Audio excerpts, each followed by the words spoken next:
Hello and welcome to YAP About It Sports. I am Bishop Dunn. And I'm Edric Jones. Today we're going to talk about sports and, of course, debate various topics.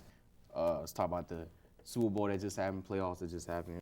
The 49ers won with a come-from-behind victory over the Detroit Lions in the NFC Championship. You gotta fight for your right to party! The Chiefs won over Baltimore 17-10 in the AFC Championship, even though Baltimore had the best record in the league. And in the Super Bowl, Kansas City went ahead and beat the 49ers in the Super Bowl 25-22.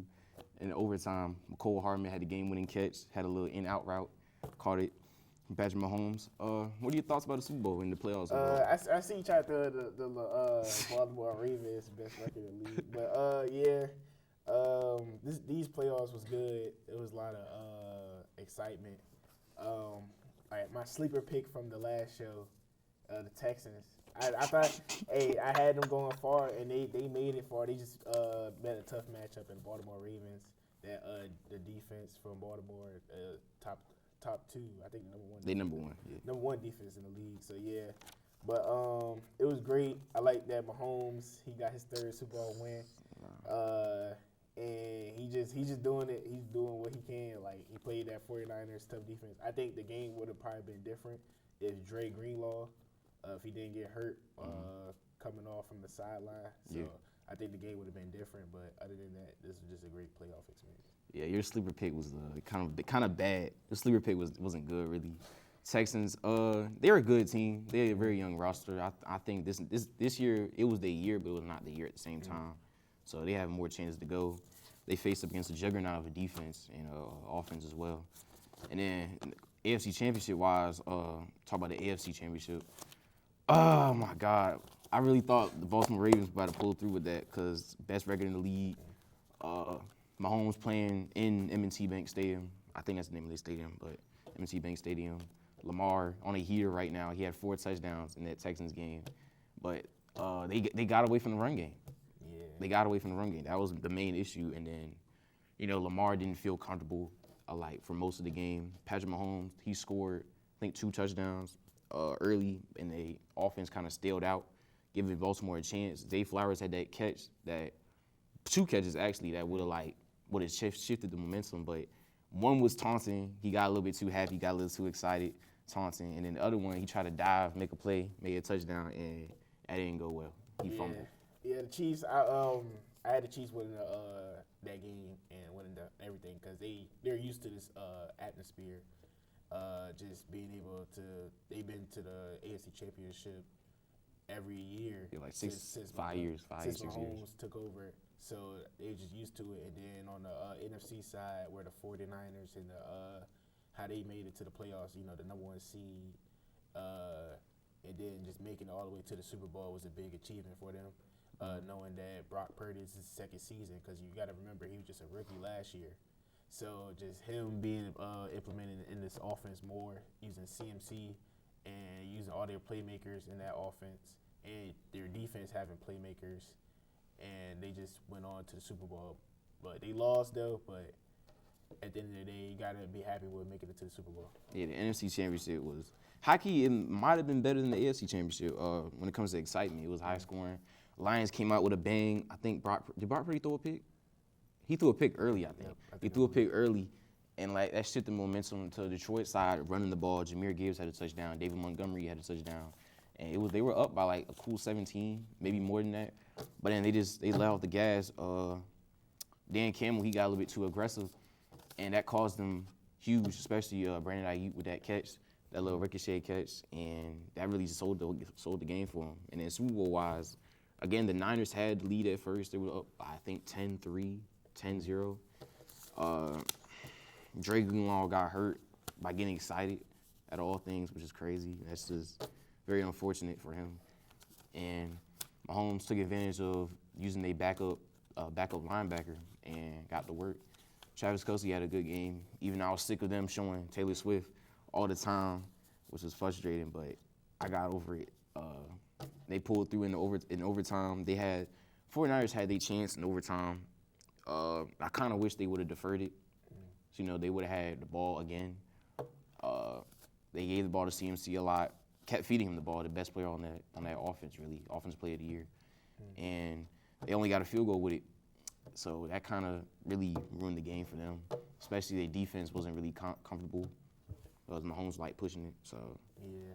What's interesting for Kansas City is that it will get tougher as Jim Harbaugh will be entering the division as the new head coach for the Chargers. So knowing that it's going to be a competitive division with these head coaches, Jim Harbaugh, Andy Reid, Sean Payton, then you also got Antonio Pierce, who led the Raiders to a calm little win streak during the season. So this division is gonna get tougher.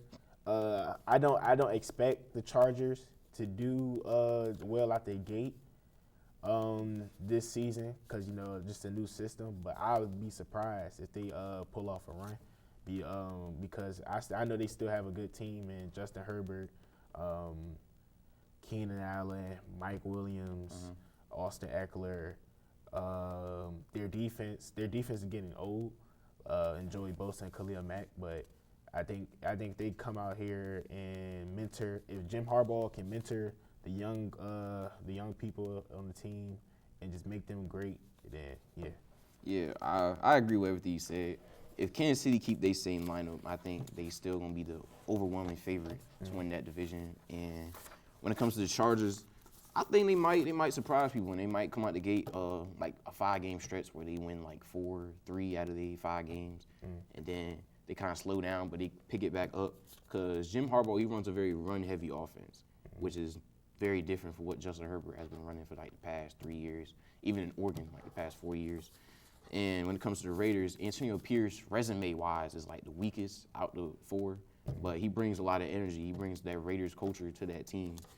So I feel like the Raiders fans definitely excited. They have a coach that they like and they connect with personally. And Sean Payton, he might be the most frustrated. He might be the most frustrated, even though his resume is like the second best out of the 4. I don't know what they're gonna do with Russell Wilson. They might trade up the draft for a quarterback, or they might strive for Kirk Cousins because he's a free agent this year. Overall, I think if we ranking the division, I think it's gonna be Chiefs, Chargers, Raiders, Broncos again. It's gonna be like that. I'm interested. I agree. The Chiefs being number 1 in that division again because the Chiefs they have a young team as well. Rashee Rice, this was his rookie season. He's made a big case to being the Chiefs' number 1 receiver. Also Isaiah Pacheco, Mahomes. He's only 28 right now, but he's gonna be 29 once the season starts. Travis Kelce, he's getting older. Where he old? So he's getting older, so it'll be interesting to see if they draft a tight end in the draft. Their O-line is pretty young. Defensive wise, they're pretty young. Chris Jones, I think probably the oldest person on that defense. Yeah. They have L'Jarius Sneed, Trent McDuffie. This is second season. Their secondary good. Third. Yep. And then the Raiders, they have a very young team too. Just got to know how to bring a lot of pieces back because Devontae Adams, he probably in a little controversy with and then the Broncos, Sean Payton, he just had to know what he wants at quarterback because we know Russell Wilson is not going to be a starting quarterback next year. Yeah. He either going to get released or traded. So that's something you have to think about with the Broncos. And then the Chargers, you got to keep everybody healthy. And then with Quentin Johnston, how to mentor him in the right way to where he could be a key factor in that offense. Yeah, the Chargers, they also have a high draft pick. I think they number 6, number 7 in that draft, which is very good situation because their offense is almost fine. I think they might strive for Brock Bowers if he falls down. But I think they need to go for defense especially because I think that's John Harbaugh's style. He's more of a run/defense type coach. So I think he's going to strive for probably somebody in that linebacker group, somebody in the secondary. But if he doesn't, definitely go for Brock Bowers. The Raiders, they have a mildly high draft pick, like kind of like top 15-ish, top 14-ish. So I think they might strive for, let's say, a new quarterback. Actually, definitely a new quarterback, because Aiden O'Connell, he's a game manager. If you want to say that, what Cam Newton say, he's a game manager, but he fits in the system. He's like a pocket passer, but I think we need like somebody that's going to be their quarterback for like the next 6 years, 7 years or so, like a franchise quarterback. Yeah. And especially what you were saying about Sean Payton, they need to figure out what they're going to do with the quarterback position. Again, I think they go strive for Kirk Cousins instead of drafting a quarterback. But if they don't get Kirk Cousins, I think they might trade up with the Patriots. Hopefully not, but the Patriots or somebody like they might strive for the first overall pick, possibly if they feel like that. Yep. Also, these are the top 5 teams since the playoffs are over now. These are the top 5 teams. We got number 1, the Lions. Number 2, the Ravens. Number 3, the 49ers. Number 4, the Bills. And number 5, the Eagles. And I just want to know, how do you feel about that? That list is an abomination. That's a terrible list. First of all, the Chiefs not even up here. This was made. I think it was made before the playoffs. I think so. Even still, it's still a terrible list because the Lions, even though they had a good season, they got blown out by the Ravens. They got blown out. I think they lost to. They beat. I don't think they played any other team, but I just know they definitely lost to the Lions, though. I mean, they definitely lost to the Ravens. But the Niners, that's respectable, but I think it could be a little bit higher. It should be, before the playoffs, it should have been 49ers, Ravens. If you could flip-flop one of them two. The Bills that high, I don't know. They're very inconsistent. And then the Eagles, if we're going to talk about inconsistency, the Eagles are god-awful when it comes to their defense, their secondary, their offense. They run a high school-type offense. Like, they run straight shotgun. They run straight Madden plays, straight gun bunch, straight RPOs, inside zones. And their defense, secondary, is just, like, awful. Like, James Bradbury, he's way past his athletic peak in prime. So, what do you think about it? This list, it's cool. It was a lot of changing around. Since now that we seen the playoffs, we see how it came out. So it was a lot of changing around. Like I would put, since the playoffs over now, I'll put the Chiefs 1 or the Chiefs 1, the 49ers 2, 3 Ravens, 4 Lions, and then 5, I'll probably say the Packers. The Packers shocked some people. Yep. And then the playoff, and leading into the playoffs, what I'll change around is I made number 1 the Ravens, number 2 the 49ers, number 3 probably the Chiefs, number 4 the Cowboys, and then number 5 will probably be the Bills, because even though they're inconsistent at times, they still have a strong core of offense and defense, so that they'll make it to the top 5. Yeah, I was rooting for the Packers especially because Jordan Love, he had a good game against the Cowboys, a great game against the Cowboys. So I was kind of hoping for that. They had him in the bag. But the kicker messed up. I think it was a kick, field goal, and then the 49ers just took advantage of that, which was, just awful for them. But let's get to the NBA though. All-Star Weekend coming up. Next weekend, this weekend coming up, we got the dunk contest, 3-point contest, celebrity game, and the All-Star game. So, which one of the competitions are you mostly looking for? I'm looking forward to the 3-point contest. Steph Curry versus Sabrina Ionescu. I'm waiting for that. That's gonna be a highly anticipated one, and also the celebrity game. It's tonight. So just seeing like all the celebrities, like I seen the mixtape yesterday with Castanet. How he dropped 15 points against like a bunch of middle schoolers and stuff like that. So yeah, I'm waiting for that. Also they doing the rookies versus sophomores. So that's highly anticipated. Just seeing how the rookies and the sophomore, like, can the sophomores, have they progressed far enough, like during these 2 years and stuff, and see how the rookies going so far. And then also the dunk contest. I just want to see what new dunks Matt McClung is bringing this year I've heard to a lot defend of his title. Yeah, and then I got the West to win the All-Star game. Because I'm a big Lakers fan, so I'm going for them. I say what I'm mostly excited for, high key, it might be a celebrity game actually, because they've been hyping it up. I think it's Shannon versus Stephen A. Smith, little ESPN type coaching battle.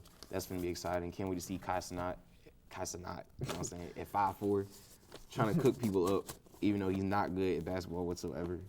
And then 3-point contest, that's probably gonna be the second most highly anticipated one for me because Sabrina versus Steph, that's been the talk of the town, the best 3-point shooter in the WNBA. Yeah. Best 3-point shooter in the NBA. That's gonna be interesting, but not even just them. It's Damian Lillard, Tyrese Halliburton also in there, Trae Young, the big men. You got Lauri Markkanen, Karl Anthony Towns in there also. And after that, I'll say the All-Star game. I think the West might win, but my biasness wants to put the East over it because I'm a Cavalier fan. But I don't see it where I think they go win though. Yeah. I think they might lose that. But and then you got the dunk contest. I haven't heard no talks about that. All I heard was Mac McClung. So I'm kind of worried about that. I'm worried about the future of that because it's not in good hands so far. Yep. People are saying the dunk contest has been falling off lately. Yeah. And it has. But I like last year's dunk contest. You know, with Mac McClung. He really brought excitement to it. He's getting brought back this year. Yeah. As he should. Then Jaylen Brown. He going against Jaylen Brown. Obi Toppin's brother, Jacob Toppin. And so this is gonna be a great matchup to see. I just want to see what they do tomorrow night. And also Manny Pacquiao will face Floyd Mayweather in another boxing match. Mayweather has won both matchups. He is still the only undefeated boxer along with Rocky Marciano. Who do you think is going to win this?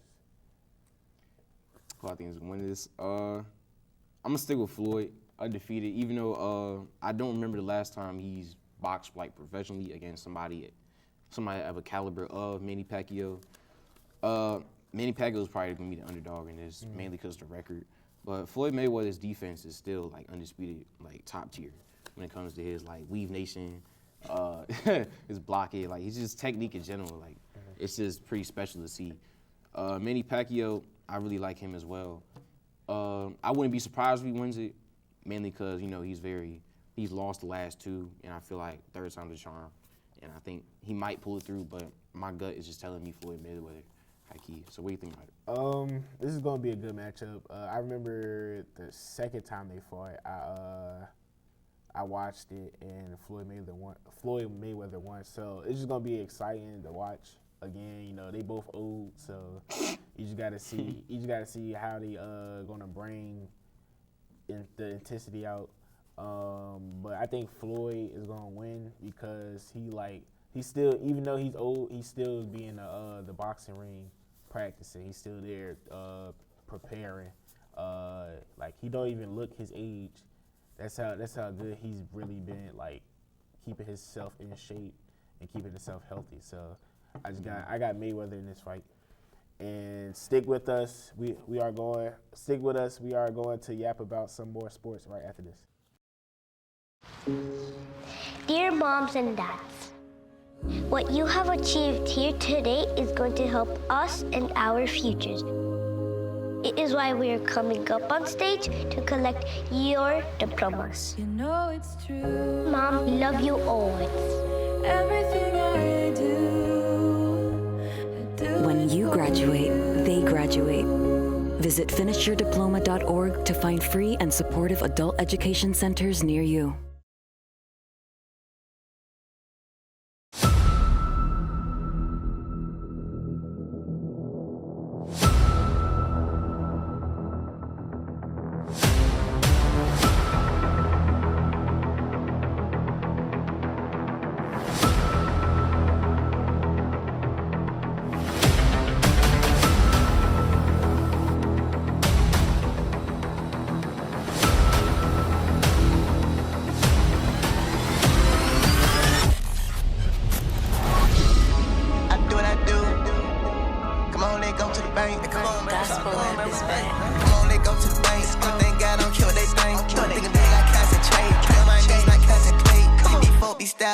Tryna just eat off my template. Still tryna eat like I never ate. Take me one more plate. Tryna fell in love with flavor. Had to just take her on a date. Swagger on the baby, I'm somewhere out of space. Yeah, take a risk, don't never take a break. Never make a little piece birthday, piece of cake. Come through, pipe up. I ain't feeling good.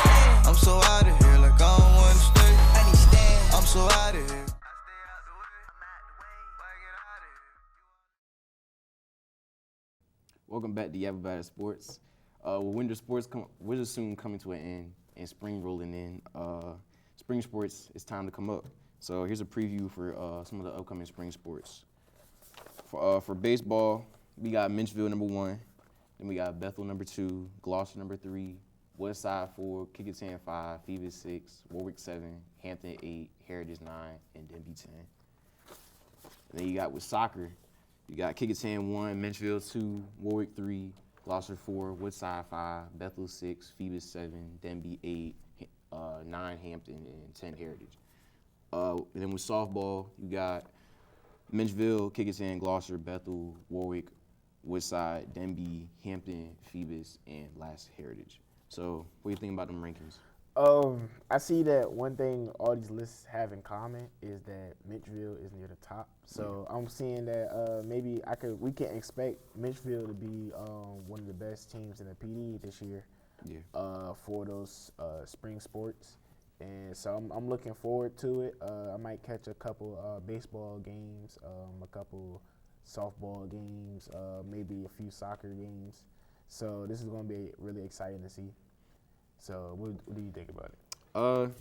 The same thing as you were saying. Menchville is definitely at the top of both baseball, soccer, and softball. They very diverse when it comes to their ethnicity and stuff like that. And one thing I don't like to see, I don't like how Heritage is low on all these lists. I don't like how we're 9 in baseball. I think our baseball team's pretty good. Soccer team, we're improving. We're starting conditioning and stuff, so I think we can get better at that. Softball also, we're dedicated at that. So I don't know. I don't like how we're that low on that kind of tier, but we're definitely going to shock people this year, I think, for sure. Yep. And now let's look at the top 10 high school basketball ratings. Spotswood, number 1. Number 2, Potomac Falls. Number 3, Woodside. Number 4, Lake Taylor. Number 5, LC Bird. Number 6, Varina. Number 7, Oscar Smith. Number 8, South Lakes. Number 9, Lansdowne. And number 10, Moore. And so what do you think about those rankings, and who do you got winning the state championship? I think I got Woodside because they've been kind of beating the teams within and throughout the whole season, really. And also, since they're in the PD, I've got to see some of their games in a way. Heard it was like a rumor. I'm not sure it was true, but I think they got some of their people from South Carolina. I don't know if that's true or not, but hopefully it's not true. But if it is true, it's still, they still a great group of kids, great group of team that can rally and win. I don't know much about Spotswoods, but it seems like they're pretty much of a crazy team. They're undefeated with 23 wins, and they're coming into this playoffs hot. So I think record-wise, they have the best chance. But I think from what am I seeing with my 2 eyes, I think Woodside. So who do you think? I got Woodside being a favorite. They just play good basketball. They've been beating every team in the PD. So I got them winning. Regional play starts tonight as well. So I know that you don't see Heritage on the list, but they are real underdogs. But they play in the same division as Lake Taylor, so they play in the same region. So they gotta, if they pull off this win tonight, they might gotta see Lake Taylor in the future. So that's gonna be very exciting to see. I know Lake Taylor, they have athletes there.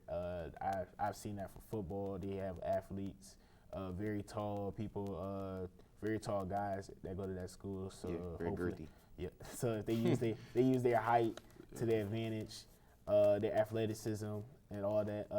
Spotswood, I'm not really familiar with them, or Potomac Falls, but since they're undefeated, so they have to be playing good basketball to be undefeated. Other than that, yeah.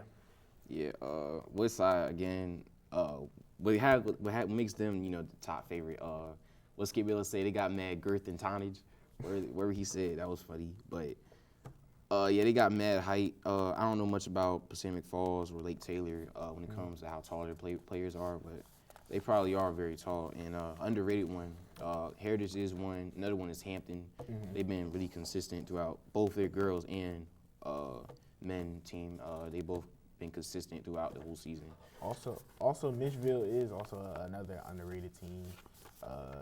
That probably they didn't make it to the top 10 list, but I know that they're in the top 15. Mitchville and Hampton especially, because I seen Hampton like close up, and they have some of the best athletes that play basketball. They I think number 4 Washington. I think he leads the PD in points per game, so he's doing good. Also, I know Denby is another sleeper. But Kevin Parker, he really been leading the team. He's a freshman, so he's really been leading the team. I don't know if they made it to the playoffs or not for basketball. If they did, then that's congratulations. So it'd be great to see all these PD teams, and then every team of Virginia making it far and seeing it in the States. And hopefully we get some exciting news and exciting games. I want to see a lot of footage from these playoffs. Yeah, we were able to get the chance to see Denby and Hampton go to side. We were able to commentate that game along with Greg. Very much an entertaining game, both sides, both female and males. So I'm excited to see the playoffs coming up. But next up, we got Todd Stadium's field getting a facelift and hard hit stands too later. So stay tuned to that. So.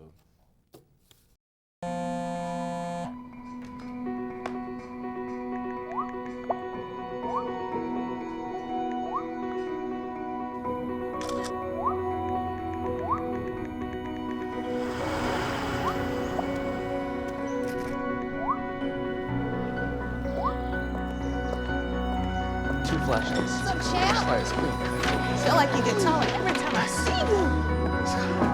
Congratulations, Brandon. Game bang.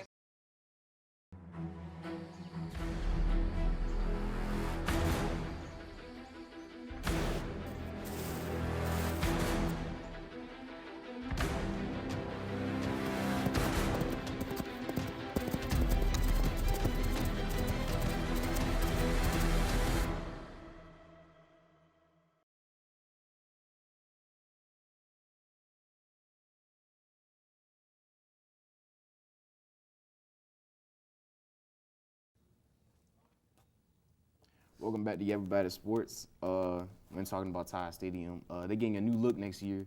They're converting from grass to artificial turf. How like the NFL got it for most of their teams. Both us are football players for Heritage High School in Bishop. How you feel about this new change to the turf?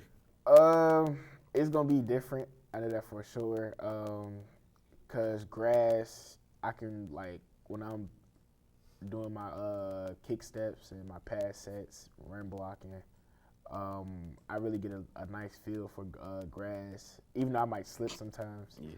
But it's also great for me getting my foot in. But with turf, I really see no difference to me. Well, to me, turf, I think it's just it's gonna be a lot of explosiveness that you got to use a lot of explosiveness when you on the turf. So yeah, and then I also know that those little black turf balls. Yeah, the beads. Yep. I know they gonna hurt when you fall on the ground and stuff.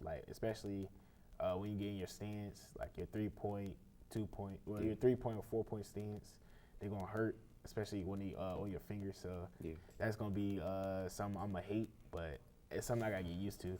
Especially this being our last 10 games, certified last 10 games that we played next season. Yeah, when it comes to the turf, it's hard. When it comes to your legs, it's a lot on your body. It's a lot on your legs, especially if you're the one getting tackled, it's definitely gonna hurt you falling into that hard turf, hard ground. I definitely prefer grass over turf. I feel like it doesn't take a lot of your legs to it doesn't take much energy. I feel like grass, it just feels more it feels better as long as it's cut right. Cause there's certain grass where it's a little bit too tall, and then you have to use up more of your energy because your feet start sinking. And I also get what you're saying when it comes to 3-point stands, 4-point stands, especially when you wear no gloves. It's very frustrating. But you gotta use up more power, more explosiveness in your legs. So yeah. Also, like, it's because when we played Grafton up there in Bailey Field, they had turf, and really, if you're not careful enough, you might like get stuck. It's like that's what happened to me. I got like stuck trying to turn and stuff. So if you're not careful, you're gonna get stuck. So you just gotta be. It's a lot of caution and stuff, but it's gonna be great for the season. I feel like there's gonna be a good season coming up. And also, now that the Super Bowl is over, the season has officially concluded. Let's look at some hard hits from the sport. Short kick, free ball. Whoa. And Christian Jones levels. And Kaepernick wide open and making the catch. And what a shot. Flag is thrown. In fact, 3 of them. Davis lost the ball. Cam Chancellor comes in. And Ryan Clark laid out Wes Welker. Manning to throw. Separation. Oh, big hit. Sanders gets walloped by McLeod. Penalty marker on the play. Cam Rising. Now he breaks it down and rolls out. Rising steps through and gets absolutely demolished. Oh my gosh, what a hit. That was Raylan Goforth that just lit him up. It's a peeled back block, and that's going to be a fine, and that's going to be. That's what Brett's saying. That's not reviewable. Oh, doctor. First pass is. That was a shellacking of Sean Shivers. Wardenschlager to the sideline, caught. First down. Woo! What a hit! Denzel Ward! You got barbecue back there? Slack out ball. And there is the biggest hit maybe of the 1989-90 bowl season. Wow. Michigan at the 41. What a hit! Ball's free on the ground. South Carolina deserves to have it, and they do. Cloudy just says, I'll take care of business right here. Here's another one. Watch out. A flag on the hit by Derwin James, who just laid out Ashton Doolin. On the run, and he's going to come up short. Oh, Sean Taylor. There's with some time. Pretty good pop right there at the 35-yard line, laid on Quinton Skinner by Quincy McAdoo, who's having himself a really good Liberty Bowl. From the 30-yard line. The slant is caught. Oh, Williams thought he had it, and a tremendous hit by Deshaun Goldson. And there's a throw. Oh, what a nail as Jonathan Bostic. He has that innate ability to square guys up, whether it's in chaos and tight quarter. Brady in trouble. Here comes the rush, and here's the hit. And a wide. Brady's up. That's good to see, but what looked like a knockout hit by Nate Clements, who played against Brady when they were both in the Big Ten. Clements at Ohio State, Brady at Michigan. Quick turn route, Amendola hit, and then body slam, WWF style, and there's the penalty. Rolando McClain. Sure looks like it. Brunell having to hold it a long time. That pass is incomplete, and Ray Lewis just leveled Lavernius calls. Holy cow. Those were some hard hits. What did you think about it?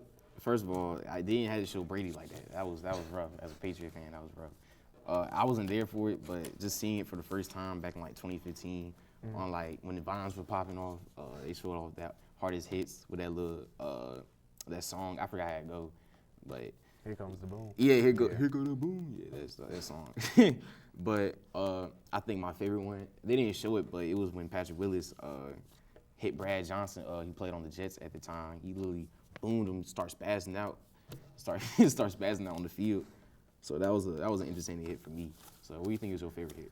My favorite hit was the Sean Taylor one. You know, me being a big Commanders fan, so I like that hit by Sean Taylor on the punter, Brad Mormon or whatever. Yeah, it was a Pro Bowl. Yep. So that was a good hit, and also like it lets you like a lot of these hits was well-timed hits as well. Like as soon as they touched the ball, they got boomed. So it was just like that's a lot to think about. Just being able to be right there just on time just to hit the player. So yeah. Yeah, most of them were clean. Obviously, some of them were penalties, especially the college ones. Some of them definitely were. Favorite college one, I say the Jadeveon Clowney, where like as soon as he got the ball, got hit, like literally in the backfield, got hit, boom, really got hit like crazy. But I wish Jadeveon Clowney was like that in the NFL. I wish he panned out like that for real. But as a football player, have you like ever had a hit like that? No, but I've got hit like that. It happened this past season against Phoebus. Number 5, Brendan Thompson. He came and hit me like that. I ain't see him coming. I just felt somebody hit me and I just fell on my back. So I've got hit like that before. So that was the first time I really got like boomed. So what about you? I think it was that Phoebus game too.